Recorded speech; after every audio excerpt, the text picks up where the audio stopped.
Om Swastiastu. Halo semuanya, perkenalkan nama saya Made Vidya Saraswati Devi dengan NIM 20095111142 dari Fakultas Kedokteran Hewan Universitas Udayana. Di sini saya akan menjelaskan tentang manajemen kelahiran anak babi yang merupakan tugas dari mata kuliah manajemen dan kesehatan babi yang saya ambil di semester 4 kali ini. Pada video kali ini, selain penjelasan tentang manajemen kelahiran anak babi, saya juga menyelipkan beberapa dokumentasi saat saya mengunjungi peternakan yang ada di Gianyar. Jadi tunggu apa lagi? Yuk simak videonya. Pada kali ini, saya akan menjelaskan bagaimana manajemen penanganan pada kelahiran anak babi. Nah, pertama-tama kita harus tahu bahwa ada dua tata laksana dalam manajemen kelahiran anak babi, yaitu yang pertama, tata laksana induk beranak yang dimulai dari masa kebuntingan babi hingga kelahiran anak babi. Dan tata laksana yang kedua yaitu tata laksana anak babi baru lahir, yang dimana tata laksana ini dimulai dari saat lahirnya anak babi hingga tahap penyapihan. Selanjutnya ada tata laksana induk beranak. Pada saat tata laksana ini, masa yang paling kritis adalah saat induk akan melahirkan.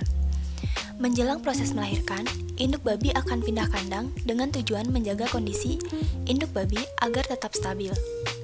Induk babi mengalami masa kebuntingan sekitar 114 hari atau 3 bulan, 3 minggu, 3 hari, dan pada hari ke-15 akan partus. Apabila induk babi mengalami terlambat beranak, maka induk harus disuntik dengan 2 mili ekstrak pituitary di bagian pahanya. Ciri-ciri induk yang akan melahirkan adalah gelisah, di mana induk akan berbaring, membentangkan tubuh, menendang ke belakang, bahkan berguling-guling ke sisi lain. Nah, pada proses melahirkan, biasanya anak babi dilahirkan dengan jarak waktu kurang dari 1 menit hingga 20 menit. Dan apabila terjadi penundaan kelahiran, maka induk babi akan diinjeksi oksitosin atau jenis obat lain dengan aktivitas oksitosi. Hal ini berguna untuk merangsang kontraksi otot licin dari dinding uterus dan mempercepat pengeluaran fetus. Nah, di samping kanan ada gambar dari babi dengan masa kebuntingan 107 hari yang saya ambil pada saat kunjungan ke peternakan babi di Gianyar. Selanjutnya dapat dilihat bahwa proses kelahiran anak babi dapat dibagi menjadi 3 stadium, yaitu yang pertama stadium persiapan, lalu yang kedua stadium pembukaan, dan yang terakhir stadium pelepasan. Stadium persiapan. Stadium persiapan adalah stadium pertama pada saat proses melahirkan. Adapun beberapa ciri induk babi pada saat stadium ini, yaitu yang pertama, nafsu makan dari induk babi menurun. Kemudian, perut induk turun ke bawah, vulva terlihat membengkak, berwarna merah dan keluar lendir, lalu urat daging di sekitar vulva akan mengendor, kemudian ambing terlihat mengeras dengan puting berwarna kebiruan, dan air susu akan keluar kurang lebih saat 12 jam sebelum melahirkan. Nah, ciri-ciri tersebut dapat dilihat pada gambar induk babi di sebelah kanan. Nah, pada saat stadium kedua, pada proses melahirkan, atau lebih tepatnya stadium pembukaan, rahim dari induk babi akan mulai berkontraksi, dan induk babi akan menunjukkan beberapa tingkah laku seperti yang pertama, induk babi akan tampak gelisah, yang dimana induk babi ini menjadi lebih sering tidur, berdiri, memukul-mukul ekor, atau bahkan menghentak-hentakan kaki. Dan pada saat 6 jam sebelum melahirkan, induk babi akan lebih sering berbaring serta tidak mau makan. Juga induk babi yang awalnya buang air kecil seperti biasa, menjadi lebih sering buang air kecil atau kencing. Nah, pada stadium ini juga terjadi proses kelahiran babi yang dimulai dari kontraksi rahim induk babi, yang kemudian kontraksi yang kuat dan terjadi terus-menerus akan mendorong janin ke arah belakang mencari posisi mendekati rahim, sehingga perut akan terlihat semakin turun dan tubuh akan terlihat semakin memanjang, serta diikuti dengan terbukanya serviks.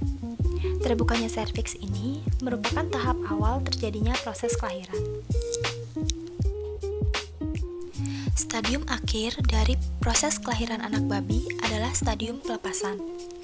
Pada stadium ini, proses melahirkan biasanya berlangsung dari 1 sampai dengan 12 jam. Maka dari itu, usahakan untuk selalu menciptakan situasi yang tenang bagi induk dan posisikan induk babi dalam keadaan terbaring untuk memperlancar proses kelahiran anak babi. Jarak kelahiran anak babi antar satu dengan yang lainnya adalah 1 sampai dengan 20 menit.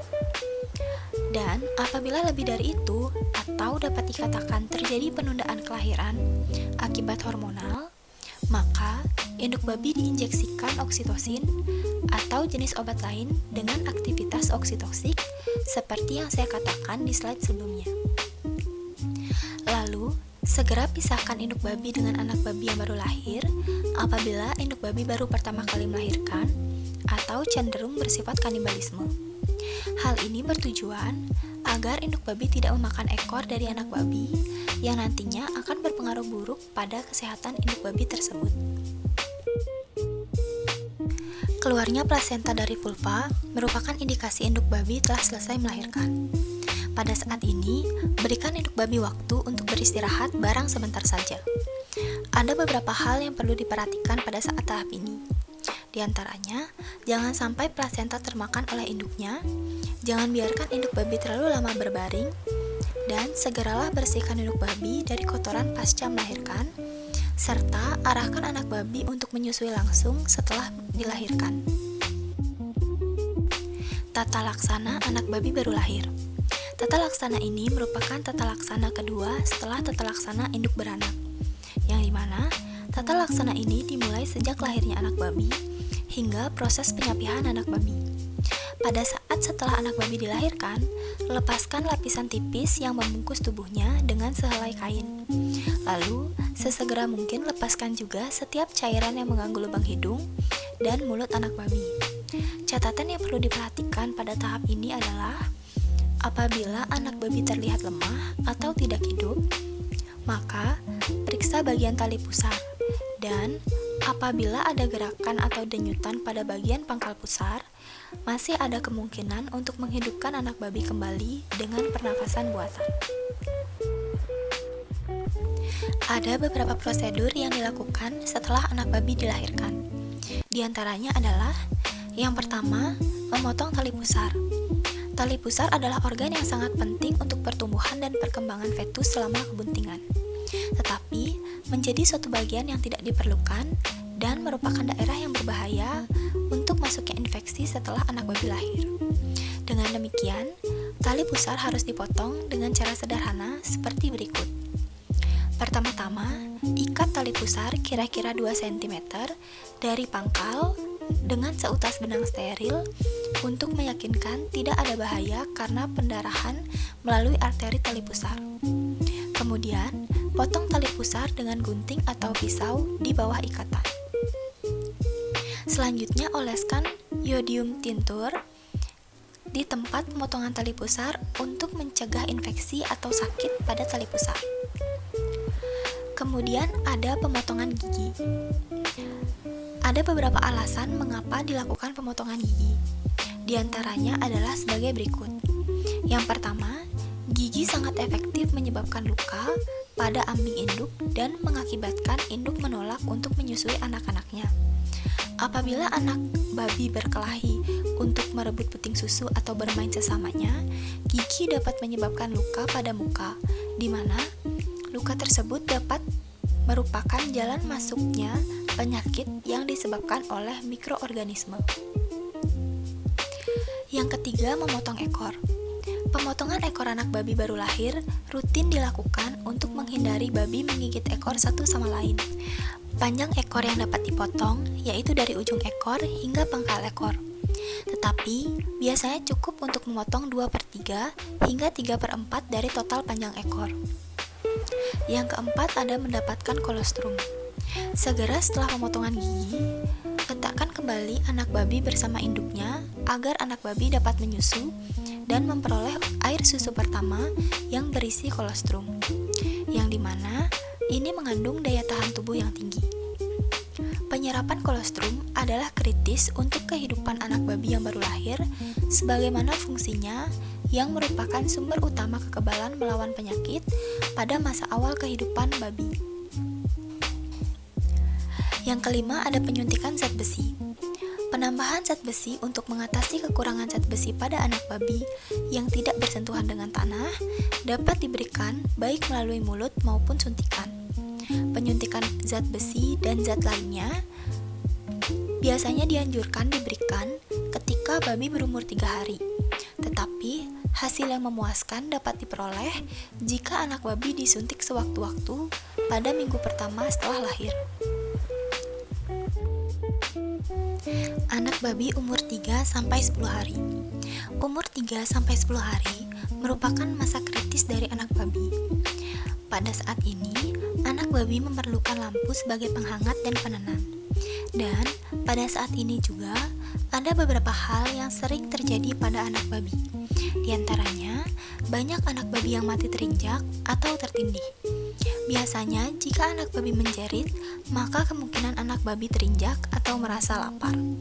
Selain itu, pada saat ini, air susu induk bisa saja tidak keluar sehingga menyebabkan anak babi tidak mendapatkan nutrisi yang cukup dan menjadi lemas. Kehilangan induk. Ada 2 hal yang bisa dilakukan anak babi ketika kehilangan induk. Di antaranya, yang pertama, dititipkan pada induk lain mulai sejak 48 jam setelah lahir. Dan untuk mencegah induk lain mengenali aroma anak babi titipan, maka bisa dilakukan dengan penyatuan anak babi pada saat tidak menyusu. Yang kedua, diberi susu sapi formula atau campuran.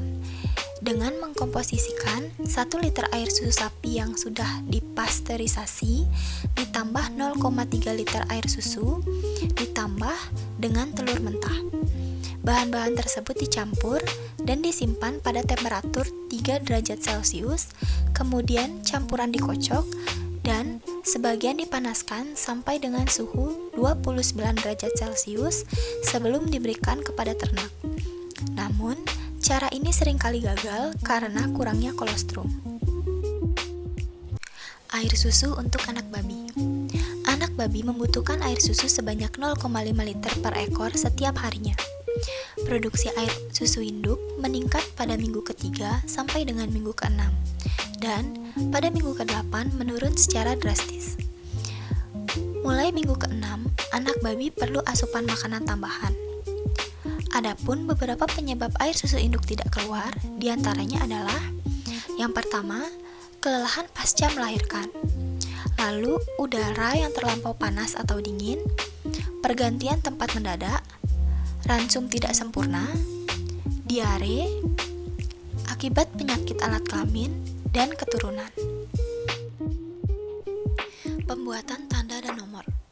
Pembuatan tanda dan nomor ini mulai diberikan pada saat anak babi berumur 3 tahun dengan tujuan yang pertama, mempermudah mengetahui pertumbuhan, yang kedua, mempermudah mengadakan seleksi, dan yang ketiga, mempermudah melakukan pencatatan administratif. Pembuatan tanda dan nomor ini dapat dilakukan dengan cara pemotongan daun telinga atau dengan tato pada anak babi. Selanjutnya ada kastrasi atau kebiri. Kastrasi dilakukan pada saat anak babi umur 4 sampai dengan 5 minggu atau lebih awal sepanjang testisnya sudah lengkap. Karena anak babi pada umur ini jarang stres. Kemudian, resiko pendarahannya lebih kecil dan mudah dikendalikan. Tujuan dari kastrasi adalah untuk mempertahankan kualitas daging. Yang kedua, agar pejantan tidak digunakan lagi untuk bibit. Yang ketiga, untuk menghindari babi jantan berkualitas jelek mengawini babi betina berkualitas bagus. Yang keempat, menjinakkan babi jantan yang bersifat buas atau kanibalisme. Ada 2 cara untuk melakukan kastrasi. Di antaranya yang pertama, cara tertutup, yaitu dengan mengikat saluran yang menuju testis atau menginjeksikan zat kimia yang bisa mematikan sel jantan atau sel betina pada babi. Lalu yang kedua ada cara terbuka, yaitu cara yang dilakukan dengan pembedahan untuk mengeluarkan testis atau ovarium dan kemudian dipotong. Penyapihan pada anak babi. Penyapihan adalah proses pemindahan anak babi dari induknya. Anak babi normalnya disapih pada umur 8 minggu atau saat beratnya sudah mencapai 14 kg. Namun, ada juga yang disapih pada umur 6 minggu agar beranak 3 kali dalam setahun. Ada 3 faktor yang mempengaruhi penyapihan, yaitu yang pertama, faktor induk.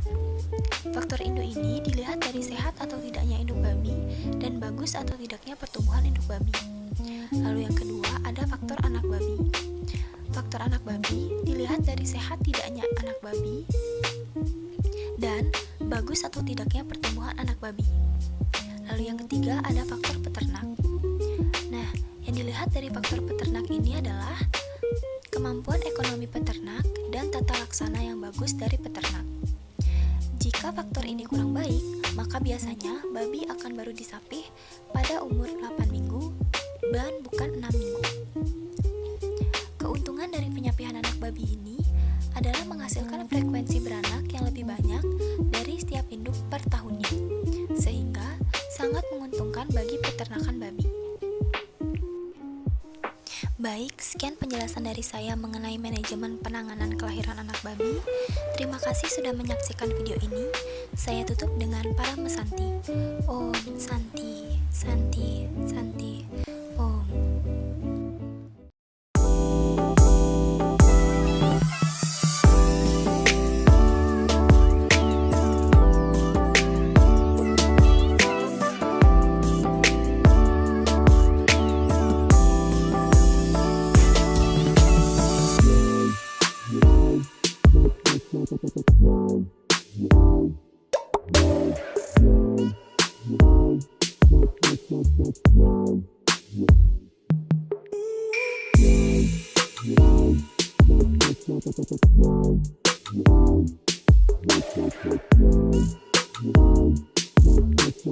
Wow.